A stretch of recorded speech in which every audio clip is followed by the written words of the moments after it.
हरिओम।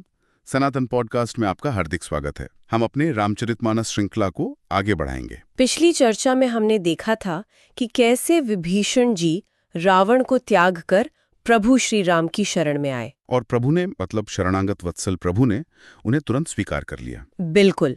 और शरण में आने का फल तो तत्काल मिलता है, इसमें कोई देरी नहीं होती। और आज की चर्चा ठीक वहीं से शुरू होती है। हाँ, जहाँ प्रभु की वो कृपा एक मूर्त रूप लेती है। श्री राम विभीषण जी का राजतिलक करते हैं। प्रभु कहते हैं कि मेरा दर्शन कभी अमोघ्य नहीं होता, वो निष्फल नहीं जाता। और बस ये कहकर उन्होंने विभीषण को लंका का राजा घोषित कर दिया। ये एक अद्भुत क्षण है। सोचिए, विभीषण अभी अभी अपने भाई से अपमानित होकर आए हैं, सब कुछ छोड़कर, और यहाँ आते ही उन्हें अखंड राज्य का वचन मिल गया। और इस दृश्य को देखकर आकाश से फूलों की वर्षा होने लगी। गोस्वामी तुलसीदास जी यहाँ एक दोहा लिखते हैं जो मुझे लगता है प्रभु के पूरे चरित्र की व्याख्या कर देता है। जी, वो लिखते हैं दोहा 49 क। रावण क्रोध अनल निज श्वास समीर प्रचंड, जरत विभीषण राख्यो दीनेहु राजू अखंड। वाह, मतलब भाषा और भाव दोनों कितने गहरे हैं। रावण का क्रोध एक आग की तरह है, अनल, बिल्कुल। और विभीषण के जो कटु सत्य वचन थे वो हवा का काम कर रहे थे। हाँ, समीर प्रचंड, उस आग को और भड़का रहे थे, और विभीषण उसी आग में जल रहे थे। और प्रभु श्री राम ने क्या किया? उन्होंने उस जलते हुए विभीषण को न सिर्फ बचाया बल्कि उसे सुरक्षित करके अखंड राज्य भी दे दिया। यही तो है शरणागत वत्सलता। मतलब सिर्फ शरण देना नहीं, बल्कि शरण में आए हुए के सारे दुख, सारे भय हर लेना, और उसे वो दे देना जिसकी उसने शायद कल्पना भी नहीं की होगी। सही बात है। और इसके ठीक बाद गोस्वामी जी एक और तुलना करते हैं, जो भक्ति और तपस्या के बीच का जो अंतर है ना, उसे बहुत सुंदर ढंग से बताती हैं। अच्छा। दोहा 49 ख। जो संपत्ति शिव रावणे ही दीनी दिए 10 माथ, सोई संपदा विभीषणे ही सकुचि दीने रघुनाथ। अद्भुत। मतलब जिस संपत्ति को, उसी लंका को रावण ने भगवान शिव से अपने 10 सिरों की बलि देकर पाया था, एक एक करके सिर काटकर। कितनी घोर तपस्या के बाद। वो एक तरह का सौदा था। हाँ, और यहाँ प्रभु श्री राम वही संपत्ति विभीषण को दे रहे हैं, लेकिन सकुची के साथ, संकोच करते हुए। ये संकोच शब्द यहाँ बहुत महत्वपूर्ण है ना? बहुत ज्यादा। सर्वशक्तिमान ईश्वर अपने भक्त को कुछ देते हुए संकोच क्यों कर रहे हैं? यही तो भक्ति का रहस्य है। बिल्कुल। रावण की तपस्या में अहंकार था, कुछ पाने की इच्छा थी, और विभीषण की शरणागति में समर्पण था, सब कुछ खोकर आने का भाव था। तो प्रभु को ये लग रहा है कि मेरे भक्त ने मुझे अपना सब कुछ, अपना प्रेम दिया, और मैं बदले में उसे ये नश्वर सांसारिक संपत्ति दे रहा हूं। ये तो कोई बराबरी नहीं हुई। अच्छा, मतलब भक्त के प्रेम के सामने उन्हें लंका का राज्य भी छोटा लग रहा है। बहुत छोटा, इसीलिए संकोच हो रहा है। ये दिखाता है कि कृपा जो है वो पुरुषार्थ से कहीं बढ़कर है। क्या अद्भुत दर्शन है। ऐसे कृपालु प्रभु को छोड़कर जो लोग मतलब दूसरी चीजों के पीछे भागते हैं, उनके लिए तुलसीदास जी अगली चौपाई में बहुत स्पष्ट बात कहते हैं। हाँ, वे कहते हैं, चौपाई, अस प्रभु छाड़े भजहि जियाना, ते नर पशु बिन पूछ बिशाना, निज जन जान ताहि अपनावा, प्रभु स्वभाव कपि कुल मन भावा। मतलब वे मनुष्य रूप में तो हैं, पर असल में बिना सींग और पूछ के पशु हैं। बिल्कुल।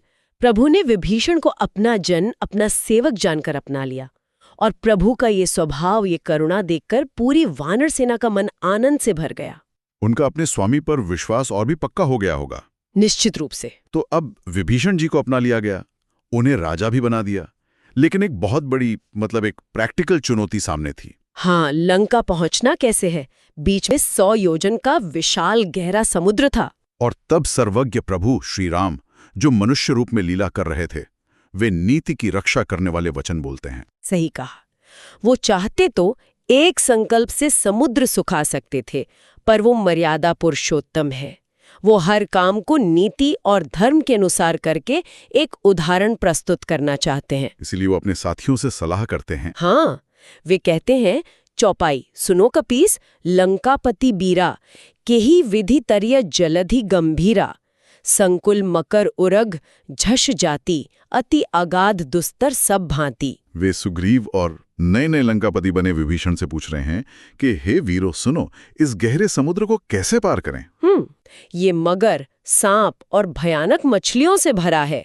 हर तरह से इसे पार करना असंभव लग रहा है। ये एक अच्छे लीडर का गुण भी है, सर्वशक्तिमान होते हुए भी अपनी टीम को महत्व देना। बिल्कुल। और तब विभीषण जी, जो नीति में कुशल है, एक बहुत ही परिपक्व सलाह देते हैं। वो कहते हैं, हे रघुनाथ जी, मैं जानता हूं आपका एक बाण करोड़ों समुद्रों को सोख सकता है। आपकी शक्ति तो अपरंपार है। लेकिन वो कहते हैं, नीति यही कहती है कि पहले विनय का मार्ग अपनाया जाए, जाकर समुद्र से प्रार्थना करनी चाहिए। ये बात तो आज भी कितनी प्रासंगिक है। शक्ति होते हुए भी संयम बरतना और पहले शांति का मार्ग अपनाना। हाँ, और विभीषण इसका कारण भी बताते हैं। वो कहते हैं, दोहा 50, प्रभु तुम्हार कुलगुर, जलधि कहियो उपाय विचारी, बिनु प्रयास सागर तरी, सकल भालू कपि धारी। अच्छा, तुम्हार कुलगुर मतलब समुद्र आपके पूर्वज हैं? हाँ, आपके रघुकुल के पूर्वज सगर के पुत्रों ने ही इन्हें खोदा था। तो आप जाकर उनसे प्रार्थना करेंगे तो वे अपने वंशज की सहायता जरूर करेंगे। और कोई उपाय बता देंगे? फिर ये सारी सेना बिना किसी खास मेहनत के पार उतर जाएगी। श्री राम जी को यह सलाह बहुत अच्छी लगी। उन्होंने कहा, हे सखा, तुमने बहुत अच्छा उपाय बताया, यही किया जाए अगर देव सहायक हों। लेकिन वहां एक व्यक्ति और थे जिन्हें ये सलाह बिल्कुल पसंद नहीं आई। और वो थे लक्ष्मण जी। हाँ, वे तो शेषनाग के अवतार हैं। उनमें वीर रस और तेज की कोई कमी नहीं। उन्हें ये विनय और दैव पर निर्भर रहने की बात सुनकर दुख हुआ। उन्हें लगा होगा कि ये तो समय बर्बाद करने जैसा है। बिल्कुल। उन्होंने अपने मन का भाव तुरंत प्रकट किया। वे कहते हैं, चौपाई, नाथ दैव कर कवन भरोसा, सोशिय सिंधु कारे अमन रूसा, कादर मन कहूं एका अधारा, दैव दैव आलसी पुकारा। लक्ष्मण जी की बात में भी एक तरह से बहुत दम है।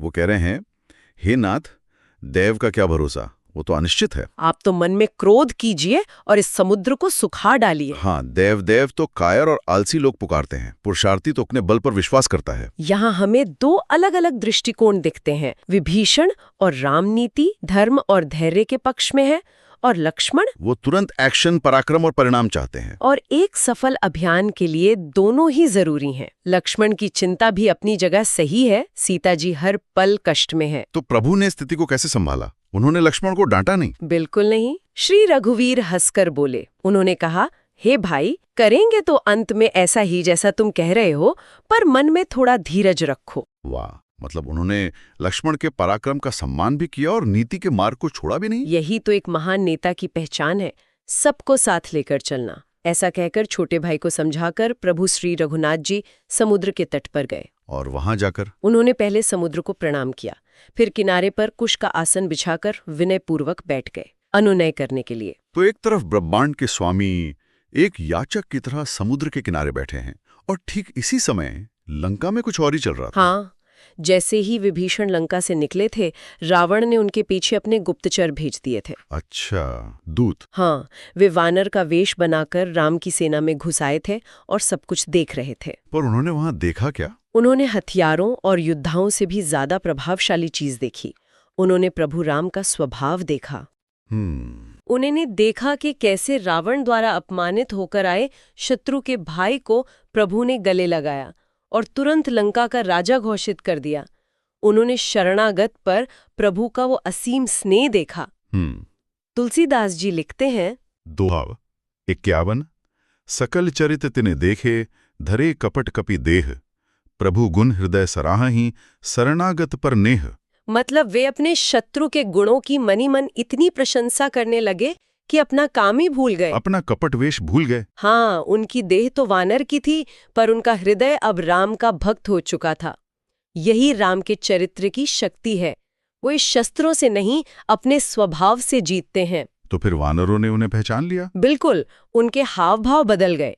वानरों ने उन्हें पकड़कर बांधकर सुग्रीव के सामने प्रस्तुत कर दिया। सुग्रीव तो राजा थे, उन्होंने तो राजधर्म के अनुसार कठोर आज्ञा दी होगी। हाँ, सुग्रीव ने कहा कि इन दुष्ट राक्षसों के अंग भंग कर दो, इनके नाक कान काट लो और वापस भेज दो, ताकि रावण को भी संदेश मिले। सही बात है। ये सुनते ही वानर उन दूतों को घसीटने लगे। वे बेचारे दीन होकर चिल्लाने लगे, पर कोई उनकी सुनने वाला नहीं था। तब उन्होंने एक युक्ति निकाली, शायद उनकी आखिरी उम्मीद। बिल्कुल। जब उन्हें लगा कि अब वे नहीं बचेंगे तो वे जोर से चिल्लाए, जो हमारे नाक कान काटेगा उसे कौशलपति श्री राम की सौगंध है। वाह, कितनी अद्भुत बात है ये। शत्रु भी अपनी रक्षा के लिए उन्हीं का नाम ले रहा है जिनके विरुद्ध जासूसी करने आया था। और प्रभु का नाम तो अमोघ है, वो व्यर्थ कैसे जाता। जैसे ही लक्ष्मण जी ने ये शपथ सुनी, उन्होंने सबको अपने पास बुलाया। उन्हें उन दूतों पर दया आ गई। ये वही लक्ष्मण है जो कुछ देर पहले समुद्र को सुखाने के लिए क्रोधित थे। हाँ, पर यहाँ एक असहाय शत्रु पर करुणा दिखा रहे हैं। हाँ। इससे पता चलता है कि उनका क्रोध धर्म के लिए है, किसी व्यक्ति से द्वेष नहीं। उन्होंने हंसकर उन राक्षसों को तुरंत छुड़वा दिया। और उन्हें खाली हाथ नहीं भेजा, रावण के लिए एक पत्र और संदेश भी दिया। हाँ, उन्होंने कहा, रावण के हाथ में ये चिट्ठी देना और कहना, हे कुल का नाश करने वाले लक्ष्मण का ये संदेश ध्यान से सुन। संदेश बिल्कुल स्पष्ट था। दोहा 52, कहो मुखागर मूड सन मम संदेशु उदार, सीता देई मिलहु नत आवा कालू तुम्हार। ये उदार संदेश है, लेकिन इसकी भाषा बहुत कठोर है। उस मूर्ख से जाकर कहना कि या तो सम्मान सहित सीता जी को लौटाकर प्रभु श्री राम से मिलो, उनकी शरण में आ जाओ, नहीं तो समझ लो कि तुम्हारा काल आ गया है। चेतावनी भी है और उद्धार का एक आखिरी रास्ता भी। वे दूत लक्ष्मण जी के चरणों में सिर नवाकर चले और रास्ते भर श्री राम के गुणों का ही बखान करते जा रहे थे। जब वे लंका पहुंचे, रावण के दरबार में, तो रावण ने उन्हें देखकर हंसकर पूछा होगा। बिल्कुल, अरे शुक, अपनी कुशल तो कहो और उस विभीषण का समाचार सुनाओ, मृत्यु जिसके सिर पर नाच रही है। रावण अपने अहंकार के नशे में ही चूर था। वो उपहास करते हुए कहने लगा, उस अभागे ने लंका का राज छोड़ दिया, अब तो वो जौ के साथ घुन की तरह पिस जाएगा। हाँ, और उन रीछ वानरों का क्या हाल है जो यहाँ मरने चले आए हैं। और फिर उसने प्रभु के लिए भी अपमानजनक शब्द कहे, उन तपस्वियों की बात बता जिनके मन में मेरा डर बैठा हुआ है। वो ये मानने को तैयार ही नहीं था कि कोई उससे लड़ने की हिम्मत भी कर सकता है। बिल्कुल। फिर उसने दूत से सीधा प्रश्न किया, दोहा 55, कि भाई भेंट की फिरे गए श्रवण सुजस सुनी मोर, कहेसी न रिपुदल तेज बल बहुचकित चित्त तोर। मतलब क्या तेरी उनसे भेंट हुई, या वे केवल मेरा यश सुनकर ही डर के मारे लौट गए? अरे मूर्ख, शत्रु सेना का बल और तेज बताता क्यों नहीं? तेरा मन इतना घबराया हुआ क्यों लग रहा है? तब दूत शुक ने शायद भय को त्याग कर सच बोलने का निश्चय किया। हाँ, उसने कहा, हे नाथ, जैसे आपने कृपा करके पूछा है, वैसे ही आप कृपा करके क्रोध को त्याग कर मेरी बात सुनिए। और उसने क्या कहा? उसने कहा, आपने जिसे अभागा कहा, आपका छोटा भाई जब श्रीराम से जाकर मिला तो उसके पहुंचते ही श्रीराम ने उसे लंका का राज तिलक कर दिया। ये सुनना ही रावण के अहंकार पर पहले वज्रपात जैसा रहा होगा। बिल्कुल। उसके अपने भाई को शत्रु ने उसी के राज्य का राजा घोषित कर दिया। फिर दूत ने अपनी आपबीती सुनाई कि कैसे उन्हें बांधा गया। हाँ, जब वानरों ने सुना कि हम रावण के दूत हैं तो उन्होंने हमें बांधकर बहुत कष्ट दिए। वे तो हमारे नाक कान काटने ही वाले थे। जब हमने श्रीराम की शपथ दिलाई तब कहीं जाकर उन्होंने हमें छोड़ा। ये सुनकर रावण के मन में भय और क्रोध का एक ऐसा बवंडर उठा होगा जिसकी हम कल्पना ही कर सकते हैं। एक ओर अपने भाई का विश्वासघात और दूसरी ओर शत्रु की शक्ति और उसके इस अप्रत्याशित व्यवहार की खबर, ये उसके लिए एक बहुत बड़ा आघात था।